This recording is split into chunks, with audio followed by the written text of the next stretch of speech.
se a gente pensar nas doenças do aparelho digestivo, né? Vamos pegar hoje na rotina do consultório, né? Não há quem não conheça uma pessoa que... a gente pega vários exemplos, assim. Pessoas que, por exemplo, sentem um caroço na garganta, uma bola que sobe e desce, que não sai, ou que tem aquela sensação que o estômago está sempre cheio, ou que a barriga está estufada, né? Ou a sensação que foi no banheiro, o intestino só que parece ter a sensação que não foi tudo, que não terminou, né? Ou a pessoa que começa bem o dia, no final do dia a barriga está estufada, está explodindo.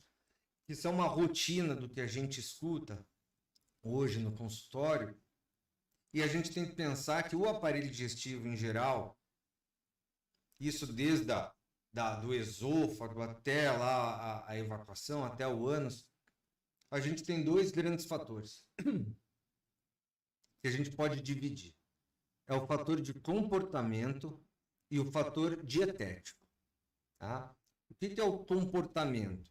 Comportamento é estresse, ansiedade, nervoso, preocupação, tristeza, qualquer um desses. Tá? E alimentação são alimentos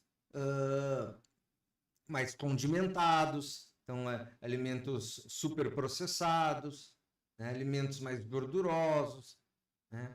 O hábito de alimentar, de comer em 15 minutos porque está com pressa, né? Ou ingerir muito líquido junto ao alimento para Comer e dormir? comer mais rápido, comer e deitar depois, enfim.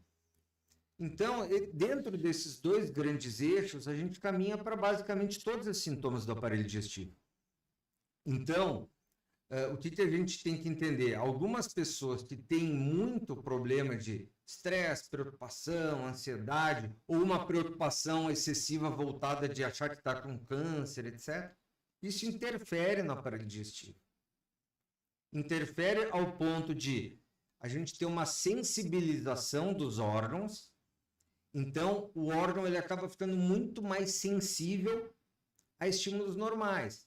Então, às vezes, por exemplo, passa um pouquinho de gás lá pelo intestino, que é normal, só que a gente tem uma percepção muito mais aumentada, então o paciente sente como se estivesse cheio de gás, estufado com muito gás e não consegue eliminar. Mas, na verdade, muitas vezes ele não está com todo aquele gás, mas ele tem aquela percepção porque os aparelhos deles estão... o intestino, os órgãos, as vísceras do aparelho digestivo estão muito sensíveis. Então, às vezes, a mudança de comportamento, períodos de muito estresse, nervoso, a gente escuta falar pessoas que ficam com muita diarreia, pessoas que têm aquela gastrite, que fala gastrite nervosa, sim, etc. São fatores que estão atrelados basicamente ao comportamento. E nem tanto à alimentação. Então, às vezes, a pessoa pode estar fazendo uma alimentação ótima, mas o comportamento pode determinar vários sintomas, desde diarreia, desde estufamento, desde mudar o hábito do intestino, desde doer a barriga, né? E só por esse comportamento. E outra coisa é a alimentação, é a mesma coisa. Então a pessoa pode nem ter o fator comportamental, ela está num período ótimo, mas com uma alimentação ruim. Então a pessoa come muitas coisas fermentativas, que formam muito gás, tomam muito derivados de leite, coisas com açúcar, que você falou, coisas processadas, né? Coisas que geram muito gás, coisas que são mais difíceis de digerir. Então a pessoa vai ter esse sintoma e que ele não consegue associar ao hábito alimentar e aquilo ali persiste e não melhora. E ela não consegue relacionar ao hábito alimentar. Então ela fica constantemente com sintomas, não se sentindo bem, né? Então o grande segredo de a grande maioria das doenças do dia a dia ou da rotina nossa do aparelho digestivo estão atrelados basicamente aos nossos hábitos diários. Então, se a gente está comendo muito bem, mas passamos uma fase que a gente está extremamente preocupado, a gente pode ter sintoma. Se a gente está com a cabeça ótima e está comendo muito mal, podemos ter sintoma. E o que acontece, pessoas que não estão comendo bem e passam por períodos mais difíceis, Pior ainda, né? vão manifestar de forma importantíssima. Entendeu? Então, por isso que muitas vezes a gente vai lá, faz exames, examina o paciente, pega uma história minuciosa, entende o que ela está comendo, o que ela está passando. A maioria dos exames, eles vêm normais. A maioria deles. Ou pequenas alterações do dia a dia. Pequenas gastrites, pequenos sintomas de refluxo, essas coisas, mas que basicamente não é que ele tenha essa doença, ele está com essa doença temporariamente. Então, mudanças no padrão e na qualidade de vida, de cuidados na rotina da vida, pode deixar essa pessoa completamente melhor, sem a necessidade de uso de medicações. Entendi. Entendeu? Mas isso a gente tem que conseguir fazer o paciente entender que mudanças do comportamento dele podem fazer com que a barriga fique extremamente inchada.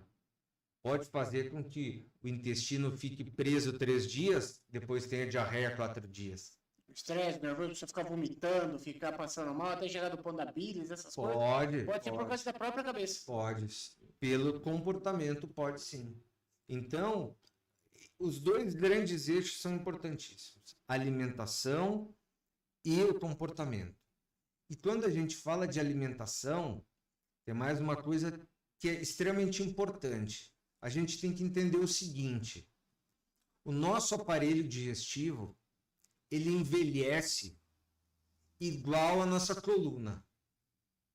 Igual os nossos olhos aqui, né?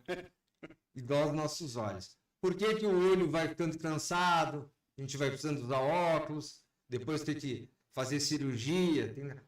Por que que a coluna vai achatando, desgastando? Todos os órgãos vão envelhecendo. O aparelho digestivo envelhece igual.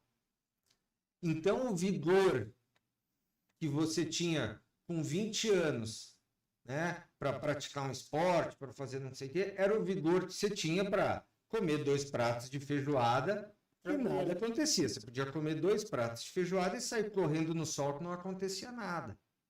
Vai hoje comer 2 pratos de feijoada e tentar caminhar um quarteirão.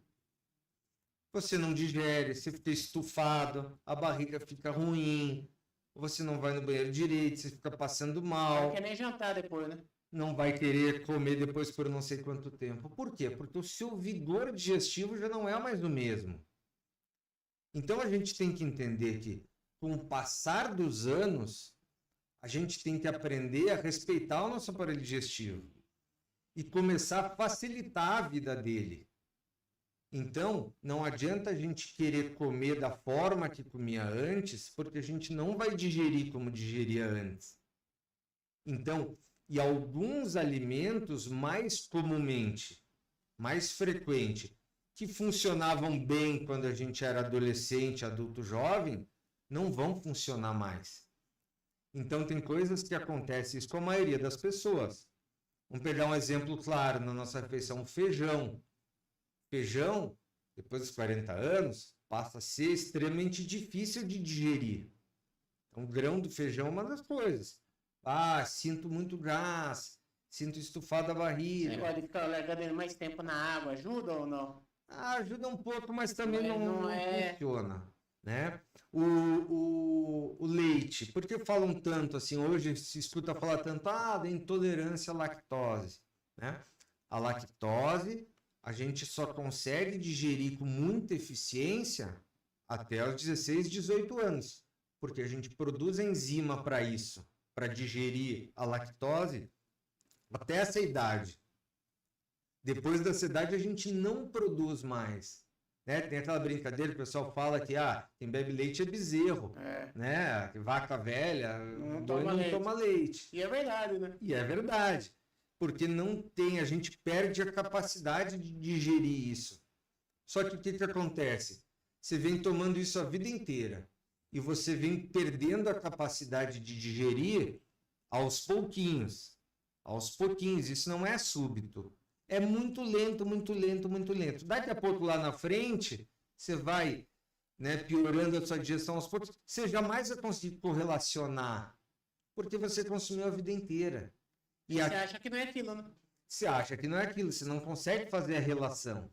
É diferente que você comer uma coisa que você come muito esporadicamente, E passa mal, Aí fala, você- é aquilo, né? é aquilo que você Você come um relaciona. pimentão, fala, o pimentão não fez bem pra mim. Exatamente, exatamente. E aí o que acontece? E por que aí começa a mesma coisa do glúten, do trigo, porque é inflamatório, inflama essas coisas. Não é. Tudo que se torna difícil de digerir com o passar maior do tempo, a gente acaba tendo maior dificuldade. Se a gente ingerir uma quantidade um pouco maior, a gente não digere aquele produto com eficiência.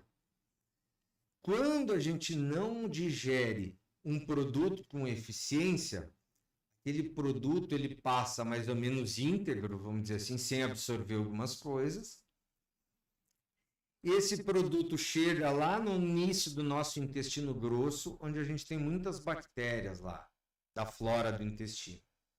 E se esses alimentos chegam íntegros lá, não digeridos e não absorvidos, essas bactérias fermentam aquilo tudo.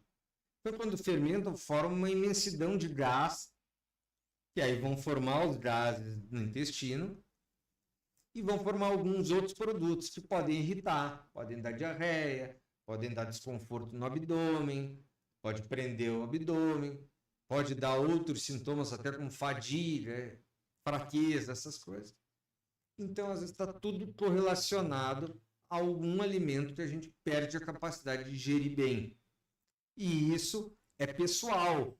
O que talvez você não esteja digerindo tão bem seja completamente diferente Sim, cada um tem do um que jeito. eu estou digerindo. Por isso que não tem uma receita de bolo de alimentação. Tem as coisas mais frequentes que prejudicam. Mas a gente tem que começar a aprender também individualmente a observar o que para a gente não vai tão legal, o que para a gente faz bem.